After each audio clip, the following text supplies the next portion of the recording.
Well, as you take your seats, let me wish you a very happy Christmas. My name is Ollie Lansdowne, and I'm one of hundreds of people who comes along to this church every Sunday to services just like this one, but with slightly fewer Christmas carols and Christmas trees. And I think there are two things, at least, that I particularly love about the fact that this church sits at the very top of Regent Street. The first thing is the Christmas lights, and the second thing is the protests. See, Christmas in the West End is iconic, isn't it? Every shop has its own take on the Christmas spirit, a vast shimmer of stars across Selfridges, elves making merry in front of Hamleys, an outburst of pre-Raphaelite mistletoe at Liberty's. But all of these become something of a sideshow when held beneath Regent Street's very own harking heavenly host. Spotlighted beneath the Georgian architecture and suspended high above the street, 15-foot angels with soaring 20-foot wings soar northwards, bursting with some urgent message of Christmas hope, twinkling and glittering as they fly. It's hard to make Balenciaga look half-hearted, but somehow I think these angels might. I love Regent Street's Christmas lights, but I also kind of love the protests. See, this street is the number one location for all the year's most attention-grabbing political demonstrations. They gather at the park and then march past the BBC, down Regent Street, through Piccadilly and Trafalgar, and onto Downing Street and Parliament. And what that means is that from the windows or roof of this church, you can get a front row seat for all of the issues that get people out of their beds, off Netflix, and onto the street. Just Stop Oil, Black Lives Matter, Free Palestine, Bring Home the Hostages, Hong Kong, QAnon, anti-vax, and #MeToo. Regent Street is home to all the best Christmas lights and all the biggest protests. And that got me thinking, I wonder whether the angels of Regent Street and the protesters of Regent Street, well, I wonder whether they might have more in common than it first appears. See, both angels and protesters want to grab your attention. They want your attention because they have a message to deliver. And that message is a message of darkness as well as of light. It's a message of judgment, and it's a message of hope. Darkness, because there is a problem that we need to confront, and we need to look that problem in the eye. And light that exposes the problem, opens up a solution, because darkness cannot be allowed to win. Angels and protesters, judgment and hope, darkness and light. So this Christmas, in honor of Regent Street's angels and its protesters, I want to ask you two questions. And having raised those two questions, I want to offer two responses from this magnificent story of Christmas. First question, I wonder, what do you think is humanity's biggest problem? And second question, who do you trust to deliver hope? I wonder how you would answer those questions. I wonder how the person next to you would answer those two questions. If you're feeling brave and you're up for a genuinely interesting conversation, well, I'd suggest that after the last song, you turn to your neighbor and ask them what they think. First, what is humanity's biggest problem? What's the darkness that we need to confront? What's the judgment that's coming our way? We could talk about the war in Ukraine or right across the Middle East. We could talk about the 45 million modern-day slaves, thousands of whom are within an hour's walk of where we're sitting. We could talk about how climate change has been caused by those with the most power and affects those with the least. We could talk about misogyny, racism, or human trafficking. Or we could talk about family breakdown, community breakdown, and the rupturing of the whole fabric of society. The world is big, and it is riddled with problems. But to focus our attention on humanity's biggest problem, Well, I want to suggest we need to venture into a deeper darkness. The deeper darkness binding all of those problems and crises together. Not darkness out there, darkness in here. According to the Bible, there isn't a person on earth that isn't riddled with these problems themselves, riddled with ignorance and negligence, envy and greed, selfishness and hatred and sin. I only know my heart and you only know yours, but would you really be willing to disagree with that diagnosis? Climate change hasn't just happened to us out of nowhere. It's the fruit of envy and greed. Social injustice and family breakdown aren't laws of physics. They're caused by our negligence as much as our selfishness. There are 45 million modern-day slaves today, and if you want to know why that is, well, you could ask yourself an uncomfortable question, which is, how many of them do you think have touched things that you own? This Christmas, will you look into the darkness with your own eyes? Will you look that darkness in the eye and acknowledge it for what it is, a darkness of our own making? Which leads to my next question. Who do you trust to bring hope? What hope do you have that humanity's problems could actually be fixed? Who would you trust to put the world back together and pierce our darkness with light? If you had the pick of the planet, who would you put in charge of repairing our ruptured social fabric? Who would you trust to reverse climate change and the human greed driving it? Who would you trust to pick apart the injustice that is built into the brickwork of this world, as well as the human selfishness that continues to perpetuate it? Is there anyone who could fix the problems out there and in here? What is humanity's biggest problem?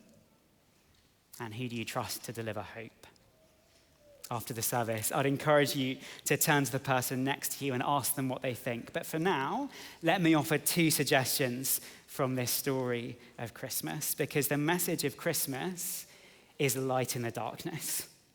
And to see that, we need to focus on the baby at the center of the Christmas story, and in particular, this prophecy written about him by a man called Isaiah, who told the world all about Jesus 700 years before Jesus was born.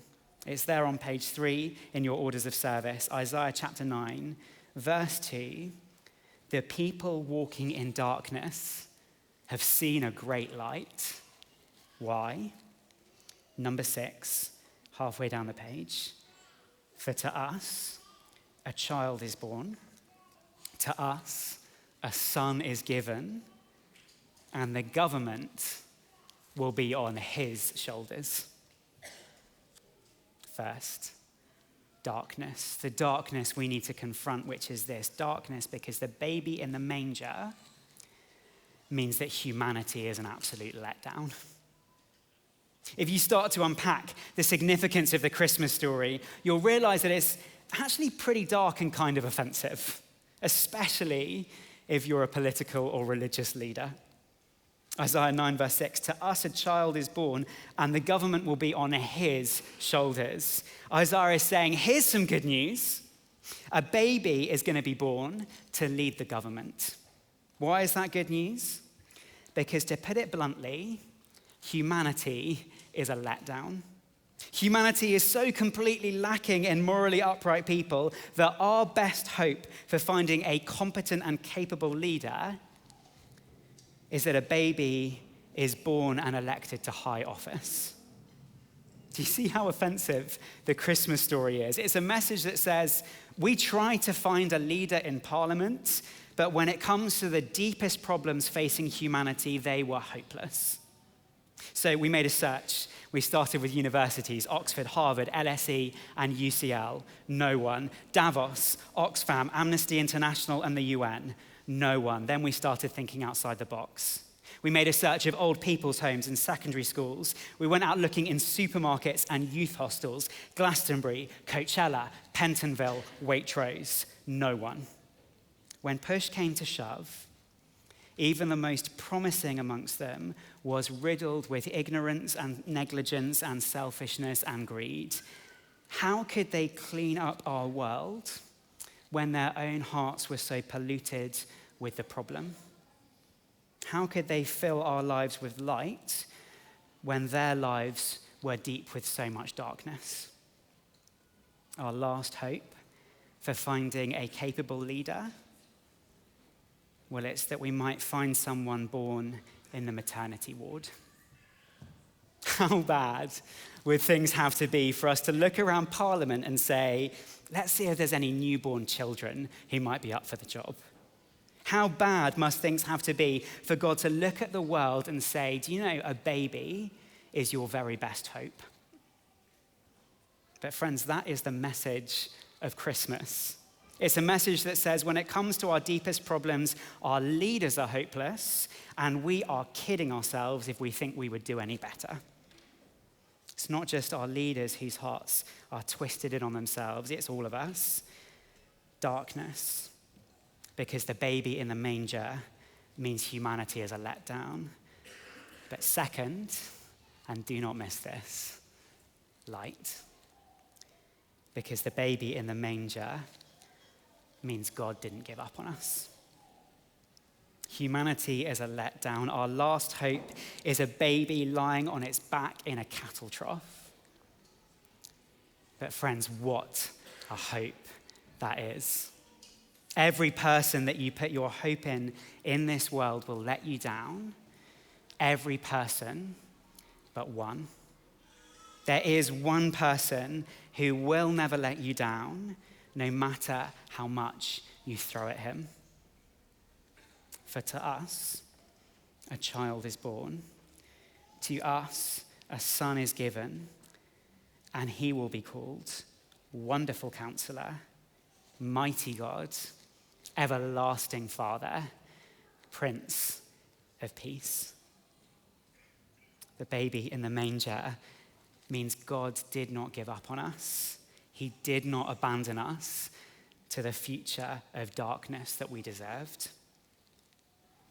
You see, if the Christmas story is true, then this baby lying on bloodied straw is an inbreaking of heaven into earth. This baby is the mighty God of heaven come down to save us from the hell that we were creating for ourselves. This baby in the manger means God has not given up on us. And this baby in the manger means God has not given up on you. When we were walking in darkness, he was born among us. He grew up into a man of wisdom, compassion, and power, teaching his followers to do good to their enemies, to love their neighbors as themselves.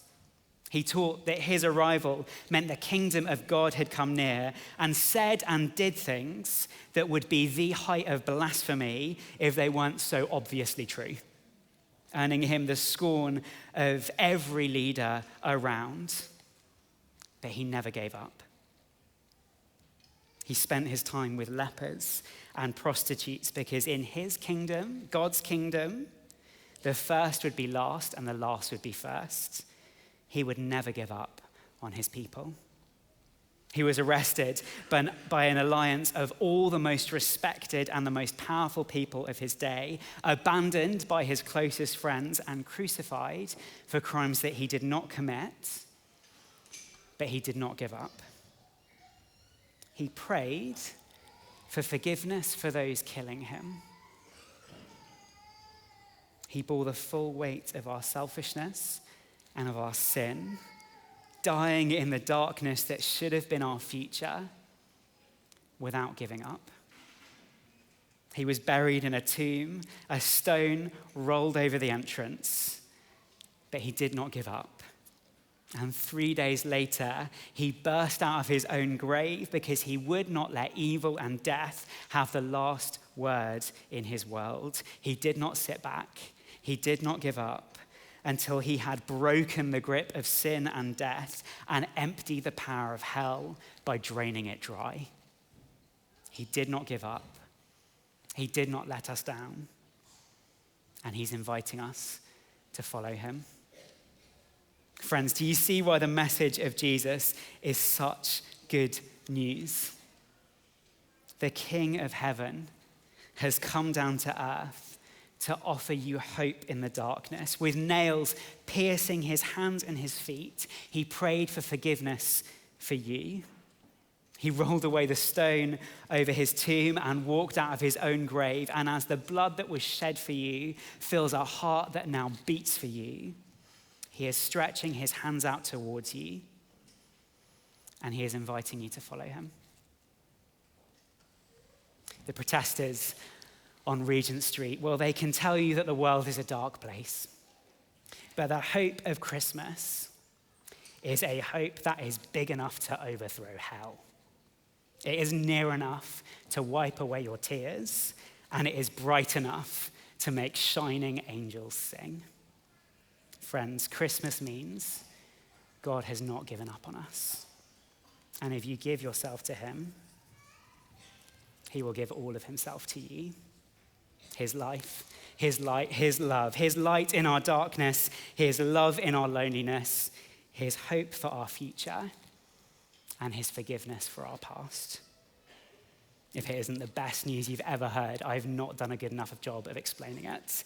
So, 2 questions for you this afternoon. What is humanity's biggest problem? And who do you trust to deliver hope? Which leaves each one of us with one invitation. Will you take a second look at Jesus this Christmas time? Humanity is a letdown, each one of us is. But he hasn't given up on you. And he is inviting you to follow him.